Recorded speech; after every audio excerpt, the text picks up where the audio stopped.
Hello students, good morning. आज की class में हम पढ़ेंगे क्लास 10th की कविता नंबर 6, जिसका नाम है यह दंतुरित मुस्कान। इसके जो कवि हैं वो हैं नागार्जुन। तो पहले हम जानते हैं नागार्जुन जी के बारे में। नागार्जुन का जन्म बिहार के दरभंगा जिले के सतलखा गांव में सन 1911 में हुआ। उनका मूल नाम वैद्यनाथ मिश्र था। आरंभिक शिक्षा संस्कृत पाठशाला में हुई। फिर वे अध्ययन करने के लिए बनारस और कलकत्ता गए। सन 1998 में उनका देहांत हो गया। उन्होंने अनेक काव्य कृतियां लिखी हैं, जैसे युगधारा, सतरंगे पंखों वाली, हजार हजार बाहों वाली, तुमने कहा था, पुरानी जूतियों का कोरस, आखिर ऐसा क्या कह दिया मैंने, मैं मिलिट्री का बूढ़ा घोड़ा आदि उनकी कुछ काव्य कृतियां हैं। उन्होंने कई उपन्यास और कहानियां भी लिखी है। ये तो हमने जाना नागार्जुन जी के बारे में। अब हम जानते हैं कि इस कविता में जो कवि हैं वो क्या बताना चाहता है। ये जो कविता है दंतुरित मुस्कान, तो पहले हम इसी का अर्थ जानते हैं। दंतुरित मुस्कान का मतलब होता है कि वो समय जब बच्चे के दूध के दांत निकलते हैं और उस समय जो उसकी मुस्कान होती है उसी को बोला जा रहा है दंतुरित मुस्कान। इस कविता में जो कवि है उसने एक छोटे से 8 या 9 महीने के बच्चे की मुस्कान का वर्णन किया है कि उसकी जो मुस्कान होती है वो कितनी मनमोहक होती है। ये जो मुस्कान होती है वो कठोर से कठोर हृदय के व्यक्ति के मन को पिघला देती है। इसी मनमोहक मुस्कान का वर्णन उन्होंने इस कविता में किया है। ये तो हमने जाना कि इस कविता में क्या बताया गया है।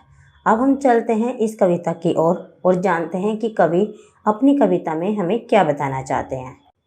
तुम्हारी ये दंतुरित मुस्कान मृतक में भी डाल देगी जान, धूली धूसर तुम्हारे ये गात, छोड़कर तालाब में मेरी झोपड़ी में खिल रहे जलजात, परस पाकर तुम्हारा ही प्राण पिघल कर जल बन गया होगा कठिन पाषाण, छू गया तुमसे कि झरने लगे पेड़ सफालिका के फूल, बास था कि बबूल।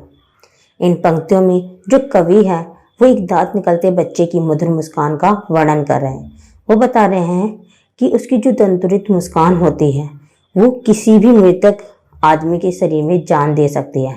अर्थात मृतक का अर्थ यहाँ एक निराश और हताश व्यक्ति से है, जो अपने जीवन से एकदम निराश और हताश हो जाता है।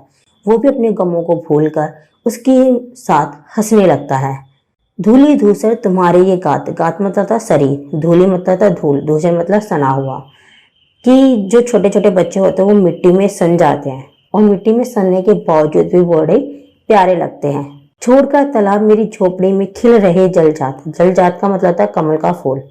जैसे कमल का फूल कीचड़ में खिलता है, कीचड़ में खिलने के बावजूद भी बहुत ही सुंदर लगता है, उसी तरीके से जो बच्चा होता है वो मिट्टी में सनने के बावजूद भी बहुत प्यारा लगता है। ऐसा लगता है कि जो कमल का फूल है वो तालाब को छोड़कर उसकी झोपड़ी में आ खिला हो। परस पाकर तुम्हारा ही प्राण पिघल कर जल बन गया होगा कठिन पाषाण। कि अब वो बताते हैं कि तुम्हारा ही स्पर्श पाकर, यानी कि एक छोटे से बच्चे का स्पर्श पाकर जो पाषाण हृदय वाला व्यक्ति होता है उसका भी हृदय निर्मल हो उठता है। जिस तरीके से पत्थर घिसकर पानी बन जाता है उसी तरीके से कठोर हृदय वाला व्यक्ति का भी जो हृदय है वो निर्मल हो जाता है। छू गया तुमसे कि झरने लग पड़े शेफालिका के फूल, बास था कि बबूल। अब वो बता रहे हैं कि जैसे वो बच्चे का स्पर्श पाते हैं तो उसके ऊपर शेफालिका के फूल, यानी कि उसके चेहरे पर भी हंसी खुशी आ जाती है। बास था कि बबूल, अब इसे पता नहीं चलता कि वो बास था कि बबूल, पर उसके अंदर भी यानी कि खुशियां उसके अंदर भी आने लगती है, उसका हृदय भी प्रसन्नचित हो उठता है। तुम मुझे पाए नहीं पहचान, देखते ही रहोगी आने में, थक गए हो आंख लूं मैं फेर, क्या हुआ यदि हो सके परिचित ना पहली बार, यदि तुम्हारी माँ ना माध्यम बनी होती आज, मैं ना सकता देख मैं ना पाता जान, तुम्हारी ये दंतुरित मुस्कान। अब इसमें बताते हैं कि जब एक बच्चा पहली बार अपने पिता को देखता है तो वो क्या होता है कि जैसे आपने वो स्टोरी या कोई भी कहानी में देखा होगा कि जैसे अगर कोई किसी लेडी का हस्बैंड है, वो अगर आर्मी में है या किसी अदर फील्ड में जिसे बाहर ही ज़्यादातर रहना पड़ता है, तो ज़्यादातर बच्चों की देखभाल उसकी माँ ही करती है, जिसके कारण जो बच्चा है वो अपने पिता से जल्दी मिल नहीं पाता। और उसी तरीके का एक सीन है कि जब उसके पिता उसके पास आते हैं तो वो जो बच्चा होता है उसके लिए उसके पिता तो अनजान से ही होंगे, ऐसे होंगे जिसे उसने पहली बार देखा होगा। तो उसी की बात यहाँ हो रही है। देखते ही रहोगे अनिमेष। अनिमेष का मतलब था लगातार देखना, बिना पलक झपकाए। अब क्या है, जैसे ही वो उसके पिताजी घर पे आए हैं तो वो जो छोटा सा बच्चा है वो लगातार उनकी ओर देख रहा है। थक गए हो, आंख लो में फेर। अब वो जो कवि है वो सोचता है कि कहीं ये बच्चा थक ना जाए, लगातार मुझे देख रहा है, इसलिए जो कवि है वो खुद ही अपनी आंखें फेर लेते हैं। आपको पता है कि जब कोई भी छोटा बच्चा होता है, जब आप उसकी तरफ देखोगे तो वो भी आपकी तरफ देखता रहता है। तो इसलिए कवि सोच रहे हैं कि कहीं उसकी आंखों में दर्द ना हो जाए, इसलिए वो खुद ही अपनी आंखें फेर लेते हैं। क्या हुआ यदि हो सके परिचित ना पहली बार। अब कवि सोचते हैं कि कोई बात नहीं, इसने मुझे पहली बार देखा है, इस बार पहचानने में कोई बात नहीं, बाद में हो जाएगी। यदि तुम्हारी माँ ना माध्यम बनी होती आज, मैं ना सकता देख, मैं ना पाता जान। अब वो बताता है कि तुम्हारी माँ ही तुम्हें इस जीवन में ना लाती तो मैं ना तुम्हें देख सकता और ना ही जान पाता, तो तुम्हारी माँ ने ही मुझे मिलाया है। तुम्हारी ये दंतुरित मुस्कान, यानी कि बच्चे की जो ये दंतुरित मुस्कान है वो कवि के हृदय को एकदम खुशी से भर दे रही है। वो उसकी खुशी को देखकर खुद ही खुश हो उठता है। धन्य तुम माँ भी तुम्हारी धन्य, चिर प्रवासी में इतर में धन्य। इस अतिथि से पीरे तुम्हारा क्या रहा संपर्क, उंगलियां माँ की कराती रही है मधुपर्क। देखते तुम इधर कनखी मार और होती जबकि आंखें चार, तब तुम्हारी दंतुरित मुस्कान मुझे लगती बड़ी ही छविमान। अब कवि बताते हैं कि जब वो अपने पुत्र से मिल रहे, अपने बेटे से मिल रहे हैं, तो उसके बच्चे के जो है दांत निकलने शुरू हो गए हैं।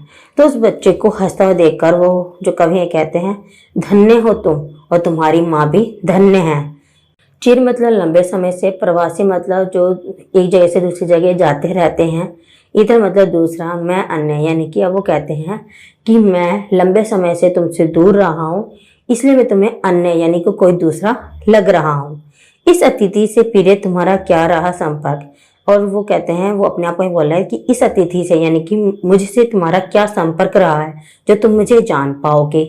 उंगलियां माँ की कराती रही है मधुपर्क, यानी कि जब बच्चा ने अपने माँ के साथ ज़्यादा टाइम स्पेंड किया है तो उसे अपनी मम्मी से यानी कि अपनी माँ से जो प्रेम मिला है वो उसी को पहचानता है। मधुपर्क मतलब था उनसे मिलने वाला आत्मीय प्रेम। देखते तुम इधर कनखी मार और होती जबकि आंखें चार। और जो बच्चा है वो तिरछी निगाहों से कवि को देख रहा है और होती जबकि आंखें चार। और जैसे ही कवि भी उस अपने बेटे की ओर देखने लगता है तो दोनों की आंखें मिल जाती हैं। तब तुम्हारी ये दंतुरित मुस्कान मुझे लगती बड़ी ही छविमान। अब आप देखो, जैसे अगर आप कहीं पर भी जाते हो, रोड पर भी हो, कहीं भी हो, अगर कोई छोटा सा बच्चा आपकी ओर देखने लगता है तो आप भी उसकी ओर देखने लगते हो, और उसके चेहरे पे जब हंसी आती है तो आप भी हंसने लगते हो। उसी तरीके से ये बोल रहे हैं कि जब वो बच्चा उनकी ओर देखता है